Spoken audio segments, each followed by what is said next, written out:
Hello and welcome to the accounting class. आज की video में हम लोग बिल्स ऑफ एक्सचेंज और प्रोमिसरी नोट्स में क्या डिफरेंस होता है इसको देखेंगे। तो चलिए शुरू करते हैं वीडियो।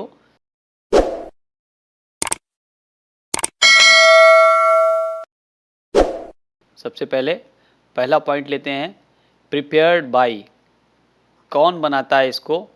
तो bills of exchange is prepared by the person who has right to receive the payment. यानी जिस पर्सन को पेमेंट लेना है, जिस पर्सन को अमाउंट लेना है, वो इसको बनाता है। जबकि प्रोमिसरी नोट्स वो बनाता है जिसको पेमेंट करना है, यानी जिसके ऊपर ऑब्लिगेशंस है, जिसके ऊपर लायबिलिटी है। बिल्स ऑफ एक्सचेंज ऑर्डर है पे करने का, यानी लिखने वाला दूसरे को ऑर्डर देता है कि आप मुझे इतना पैसा इतने तारीख को या जब भी है इतने दिनों के बाद आप मुझे देंगे। तो ये ऑर्डर होता है। जबकि प्रोमिसरी नोट्स खुद जिसको देना है, जिसके ऊपर लायबिलिटी है, वो प्रॉमिस करता है कि मैं आपको इतना रुपए इतने तारीख में या इतने दिनों में दूंगा। तो ये प्रोमिसरी नोट्स एक तरह का प्रॉमिस है, जबकि बिल्स ऑफ एक्सचेंज एक तरह का ऑर्डर है। तीसरा पॉइंट, एक्सेप्टेंस। क्योंकि बिल्स ऑफ एक्सचेंज एक ऑर्डर है, लिखने वाला ऑर्डर देता है उसको जिसको कि पेमेंट करना है। तो ये जो ऑर्डर है जो लिखेगा उसके ऊपर उसकी एक्सेप्टेंस ज़रूरी होती है कि जिसे पेमेंट करना है। यानी जो ड्रॉई होगा, जिसके ऊपर लायबिलिटी होगी, वो इस बात को एक्सेप्ट करेगा कि ठीक है मैं आपको पेमेंट दूंगा। जबकि प्रोमिसरी नोट्स में जो लिखता है, जो बनाता है, वो पर्सन खुद ही होता है जिसको पेमेंट करना है। तो इसलिए इसको किसी और से एक्सेप्टेंस लेने की ज़रूरत नहीं होती है। तो प्रोमिसरी नोट्स खुद जिसे पेमेंट करना है उससे ही बनाना होता है, वही बनाता है, इसलिए उसे किसी और से इस पर एक्सेप्टेंस कराने की ज़रूरत नहीं होती है। चौथा पॉइंट है पार्टीज़। बिल्स ऑफ एक्सचेंज में 3 पार्टी इन्वॉल्व हो सकती है, जिसमें एक होगा ड्रॉअर, यानी वो जो ऑर्डर करता है, और एक होता है ड्रॉई, यानी वो जो इस ऑर्डर को एक्सेप्ट करता है, यानी जिसे पेमेंट करना है। और एक होता है पेई, ये वो होता है जो कि पेमेंट को रिसीव करेगा।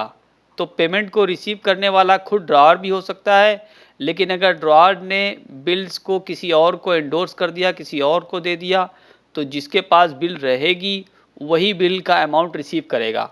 तो ये इस तरीके से एक बिल लिखने वाला हो गया, यानी ऑर्डर करने वाला, एक बिल को एक्सेप्ट करने वाला हो गया, और एक पर्सन पेमेंट को रिसीव करने वाला हो गया। तो पेमेंट को रिसीव करने वाला ड्रॉअर भी हो सकता है या कोई और भी हो सकता है। जबकि प्रोमिसरी नोट्स में सिर्फ 2 ही पार्टी होती है। एक वो होता है जो कि प्रॉमिस करता है और नोट्स को बनाता है, यानी उसको हम प्रॉमिसर कहेंगे या मेकर कहेंगे। और एक वो होता है कि जो इस अमाउंट को रिसीव करेगा। तो अमाउंट को देने का वादा करने वाला एक पर्सन और अमाउंट को रिसीव करने वाला एक पर्सन। तो 2 पार्टीज इसमें होंगी। पांचवा डिफरेंस है कि किसने बनाया या कौन बनाता है। बिल्स ऑफ एक्सचेंज को बनाने वाला क्रेडिटर होता है, यानी वो इंसान जो कि पैसा को रिसीव करेगा, अमाउंट रिसीव करने का जिसको राइट है।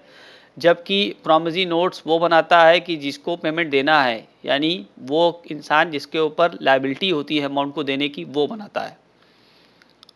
6 पॉइंट नेचर अगर देखा जाए तो ये पहले भी आ चुका है कि it is an order to the debtor to make the payment. ये डेटर को एक तरह का ऑर्डर होता है, आदेश होता है कि आप मुझे पेमेंट करें। और जबकि प्रोमिसरी नोट्स एक तरह का प्रॉमिस होता है, ये कोई ऑर्डर नहीं है, कोई आदेश नहीं है, प्रॉमिस है, वादा है कि खुद वो पेमेंट करेगा।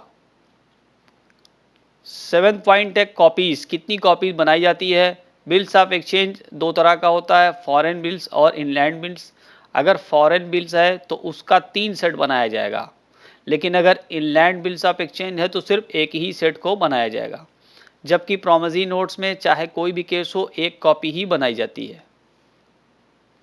नेक्स्ट पॉइंट है स्टैम्प। क्या स्टैम्प लगाना ज़रूरी है? Stamps are not fixed on bills payable on demand. Bills payable अगर ऑन डिमांड टाइप की है, यानी कि आदेश पर उसको पेमेंट करना है, तो उसमें स्टैम्प नहीं लगेगा। लेकिन अगर बिल्स इस तरह की है कि एक फ़िक्स टर्म के बाद उसका पेमेंट करना है, तो उस पर स्टैम्प कराना ज़रूरी है। प्रोमिसरी नोट्स में स्टैम्प कराना चाहिए हर केस में। It has to be stamped in any case. Noting कराना। नोटिंग कराने का क्या मतलब होता है कि जब कभी बिल का डिसऑनर हो जाए, यानी बिल को ड्यू डेट पर पेमेंट नहीं होता हो, चाहे वो प्रोमिसरी नोट हो या बिल्स ऑफ एक्सचेंज हो, अगर ड्यू डेट पर उसका पेमेंट नहीं होता है तो इसका मतलब बिल डिसऑनर हो गई, हिंदी में कहते हैं बिल का अनादरण हो गया। तो अगर बिल का डिसऑनर हो जाए, बिल को ड्यू डेट पर न पेमेंट किया जाए तो उसकी नोटिंग कराना चाहिए, करा लेना बेहतर है। नोटिंग करा लेने का मतलब ये होता है, एक प्रूफ हो जाता है कि ड्यू डेट पर बिल को पेश किया गया था, प्रेजेंट किया गया था ड्राई के सामने, लेकिन उसने पेमेंट नहीं किया। तो ये एक तरह का एविडेंस हो जाता है, ताकि अगर बाद में कभी कोई कार्रवाई करनी पड़े कानूनी, तो उसमें नोटिंग की मदद से कार्रवाई की जा सकती है, जबकि प्रॉमिसरी नोट्स का नोटिंग नहीं कराया जा सकता है। 10वां पॉइंट है liabilities. In case of bills accepted jointly by the 2 और मोर पर्सन। देखिए, बिल को जो एक्सेप्ट किया जा रहा है, बिल को एक्सेप्ट करने वाले एक से ज़्यादा लोग भी हो सकते हैं, 2 हो सकते हैं, 2 से भी ज़्यादा हो सकते हैं। तो जितने लोगों ने बिल को एक्सेप्ट किया होगा, सबकी लायबिलिटी बनेगी, सबकी ज्वाइंट लायबिलिटी बनेगी उस अमाउंट को पे करने की, जिन लोगों ने भी एक्सेप्ट किया होगा।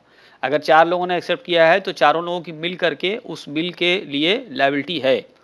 जबकि प्रॉमिसरी नोट्स में अगर ज्वाइंट लायबिलिटी होती है, अगर ज्वाइंटली उसको बनाया गया है, मिलकर के कई लोगों ने बनाया है, तो they will be liable both jointly and individually.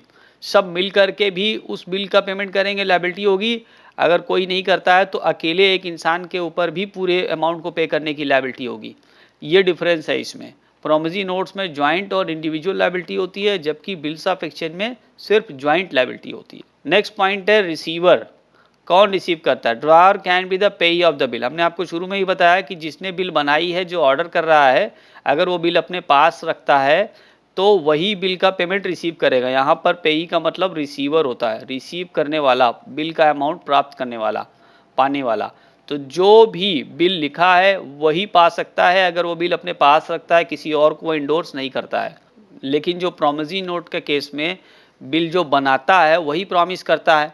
क्या चीज़ का प्रॉमिस करता है? पे करने का। तो जो पे करने का प्रॉमिस कर रहा है वही रिसीव कैसे कर सकता है? इसलिए जो मेकर होगा वो कभी भी पेई नहीं हो सकता है प्रॉमिसरी नोट्स के केस में। उम्मीद करते हैं आपको इन्फॉर्मेशन यूजफुल लगी होगी। तो अगर आपने मेरे चैनल को अभी तक सब्सक्राइब नहीं किया, प्लीज़ इसको सब्सक्राइब कर दें। और आप मुझको फॉलो कर सकते हैं फेसबुक पेज पर भी, इंस्टाग्राम पर भी और टेलीग्राम पर भी। टेलीग्राम पर अगर आप मुझे रिक्वेस्ट करेंगे मेरे चैनल पे तो मैं आपको इसका पीडीएफ भी भेज सकता हूँ। Thanks for watching. अपना बहुत ख्याल रखिए। मिलते हैं अगली वीडियो में, तब तक के लिए गुड बाय।